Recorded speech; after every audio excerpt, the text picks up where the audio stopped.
நாம இன்னைக்கு பார்க்க போறது பஜாஜ்ல பல்சர் 125 ஸ்பிளிட் சீட் வச்சு வரக்கூடிய ஒரு டாப் அண்ட் வேரியன்ட் நம்ம இன்னைக்கு பார்க்க போறோம்.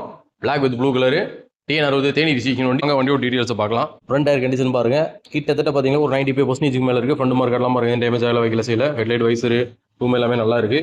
அந்த வயசு லைட்டாக ஏதோ ஸ்டிக்கர் ஒட்டிருக்காங்க, அந்த பசை ஒட்டிருக்கு. பெட்ரோல் தொடசா போயிடும். டேங்க்லாம் பாருங்க தெளிவா இருக்கு. டேங்க்ல ஒரே ஒரு இடத்துல மட்டும் ஒரு சின்ன டென்ட் இருக்குல்ல ரைட் சைடில், பம்பர் மாதிரிலாம் பாருங்க தேயில வைக்கல. இன்ஜின் ரூம்லாம் தெளிவா இருக்கு. சைடு டோர்லாம் பாருங்க பர்ஃபெக்டா இருக்கு. ஃப்ரண்ட் டிஸ்க் பிரேக் எல்லாமே பாருங்க நீட்டா இருக்கு. ஒரு டேங்க் கவர்லாம் பாத்தீங்கன்னா கம்பெனில இருந்து வந்தது தான். கிலோமீட்டர் பாருங்க 3750 கிலோமீட்டர் நெஞ்சு ஓடி இருக்கு. சைலன்சர்லாம் பாருங்க எந்த தட்டுமுட்டு வாங்கல செய்யல, நீட்டா இருக்கு. ரியர் டயருமே பாருங்க ஒரு 95% அந்த ரேஞ்சில் இருக்கு. டபுள் சீட்டு எல்லாமே வச்சு வரக்கூடிய டாப் அண்ட் வேரியன்ட் அந்த 125. சேரி கார்டா இருக்கட்டும், செயின்ஸ் பாக்கெட்டா எல்லாமே கண்டிஷனா இருக்கு. லெஃப்ட் சைடு பாருங்க டோரு டேங்க்லாம் பாருங்க எந்த ஒரு சின்ன ஸ்கிராச்சஸும் இல்ல, தெளிவா இருக்கு. இன்ஜின் ரூம்லாம் பாருங்க பர்ஃபெக்ட் கண்டிஷன்ல இருக்கு. இந்த பஜாஜ் பல்சர் 125க்கு நம்ம கம்பம் நாகார்ஜுனா மோட்டார்ஸ்ல நாங்க எதிர்பார்க்குற விலை பாத்தீங்களாக்கும் 87,000 ரூபா அந்த ரேஞ்ச் எதிர்பார்க்குறோம். நேரில் வாங்க, அதுலயும் எங்களால் எவ்வளவு பெஸ்ட்டாக பண்ண முடியும் பண்ணி தரோம். நன்றி, வணக்கம்.